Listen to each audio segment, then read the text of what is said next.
Rush Limbaugh, ladies and gentlemen, who has been foisting conspiracy theories on this country, has been, in many respects, poisoning the minds of Americans. He has been the intellectual pillar of the Republican Party for at least multiple decades now. His message of feel no pangs of conscience when you see other people suffering, when you should view women who are attempting to lead lives independent of subjugation by men as suspicious and, in fact, like fascists. He did say that, didn't he? Well, feminazi was his coinage. You should view people of color with suspicion, or at least their motives often, et cetera, et cetera. Sadly, he is announcing that his cancer has returned. Here he is. It's tough to realize that the days where I do not think I'm under a death sentence are over. Now, we all are, is the point. We all know that we're going to die at some point, but when you have a terminal disease diagnosis that has a time frame to it, then that puts a different psychological and even physical awareness to it. So last week was treatment week. Was it last week was treatment week? A week before was treatment week. There he is. He's announcing that his cancer has returned and that he is on the clock, as it were. One would hope that it would make him look back on his life and have a moment where he realizes, like, I have been a force in this country for now multiple decades that has been corrosive and disempowering for the people who listen to my show and other people across the board. But I don't think that's going to happen. I think cancer is bad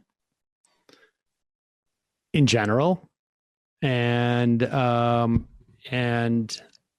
not generalize. Well, I think cancer is not a good thing. Let's put it that way. I think cancer is not a good thing, but I also think case by case basis. But I also think Rush Limbaugh is not a good thing. So it's sort of like, one of these things. Like, I don't want cancer to be around. But I'm also not so excited to have Rush Limbaugh around. So unstoppable force meets immovable object. No, it's tough. It's tough. But there is, I think this is all part of the generational thing.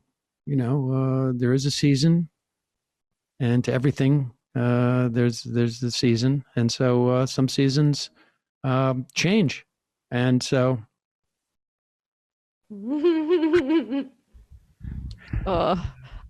Yeah, I'm not going to say anything else about this because I feel like I'm going to get myself in trouble.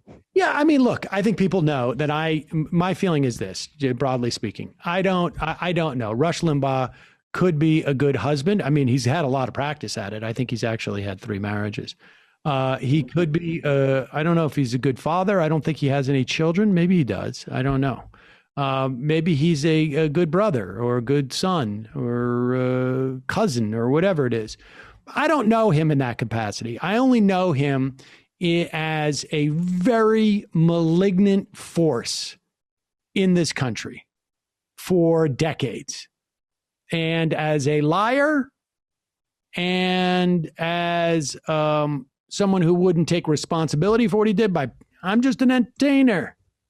And so I think the world would be a better place without him on a microphone talking to Americans. Now, if he were to resign and quit right now, then, I would never talk about him again, probably.